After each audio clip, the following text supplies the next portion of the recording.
અમેરિકામાં રહેતા હજારો નહીં પરંતુ લાખો ઇમિગ્રેન્ટ્સ અને અસાઇલમ સિકર્સ માટે એક મહત્વપૂર્ણ અને ચિંતાજનક સમાચાર સામે આવ્યા છે.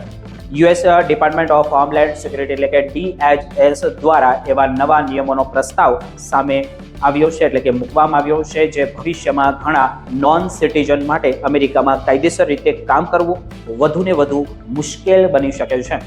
જો આ પ્રસ્તાવિત નિયમો અમલમાં આવે છે તો કેટલાક લોકો પોતાની વર્ક ઓથોરાઇઝેશન ગુમાવી શકે છે અને તેમની રોજગારી પર સીધી અસર પડી શકે છે. મળતી માહિતી અનુસાર DHS વર્ક ઓથોરાઇઝેશન સંબંધિત નિયમોમાં ફેરફાર કરવા માંગે છે. આ પ્રસ્તાવ ખાસ કરીને એવા લોકો માટે મહત્વનો છે જે હાલમાં હ્યુમેનિટેરિયન પેરોલ હેઠળ અમેરિકામાં રહે છે, જેમને ડિફર્ડ એક્શન સ્ટેટસ મળ્યો છે અથવા તો જેઓ ડિપોર્ટેશનની કાનૂની કાર્યવાહીનો સામનો કરી રહ્યા છે. આ કેટેગરીમાં આવતા ઘણા લોકો હાલમાં વર્ક પરમિટના આધારે અમેરિકામાં નોકરી કરી રહ્યા છે અને પોતાના પરિવારનું ભરણ પોષણ ચલાવી રહ્યા છે. DHSનું કહેવું છે કે આ પગલાંનો હેતુ ઇમિગ્રેટ સિસ્ટમને વધુને વધુ કડક અને વ્યવસ્થિત બનાવવાનો છે અને વિભાગનું માનવું એવું છે કે વર્ક ઓથોરાઇઝેશનનો ઉપયોગ માત્ર યોગ્ય અને પાત્ર અરજદારો સુધી મર્યાદિત રહેવો જોઈએ. જો કે ઇમિગ્રેશન નિષ્ણાંતો અને હિયાયતી સંગઠનોનું એવું કહેવું છે કે આ નિયમોના કારણે હજારો પરિવારો આર્થિક મુશ્કેલીમાં મુકાઈ શકે છે. સૌથી વધુ ચર્ચા અસાઇલમ સિકર્સને લગતા પ્રસ્તાવ પર થઈ રહી છે. હાલમાં મોટાભાગના અસાઇલમ અરજદારોને અરજી કર્યા પછી ચોક્કસ સમયગાળા બાદ વર્ક પરમિટ માટે અરજી કરવાની તક મળે છે, પરંતુ નવા પ્રસ્તાવ મુજબ જોઈએ તો આ રાહ જોવાની મુદત નોંધપાત્ર રીતે વધારી શકાય છે. પરિણામે નવા અસાઇલમ સિકર્સને અમેરિકામાં કાયદેસર રીતે કામ શરૂ કરવા માટે વધુ લાંબો સમય રાહ જોવી પડી શકે છે.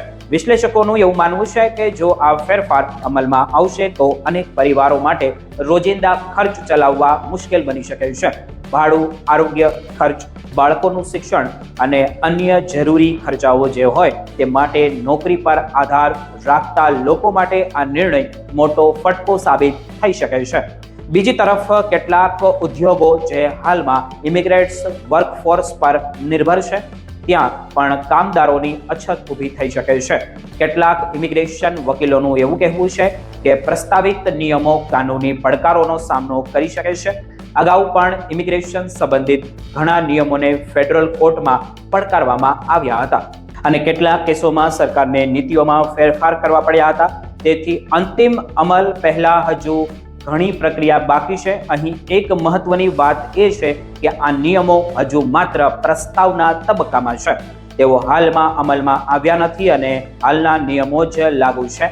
DHSનું દ્વારા એવું કહેવું છે કે જાહેર ટિપ્પણીઓમાં માંગવામાં આવશે કે ત્યારબાદ નિયમોની સમીક્ષા કરવામાં આવશે કે અને પછી જ અંતિમ નિર્ણય લેવામાં આવશે.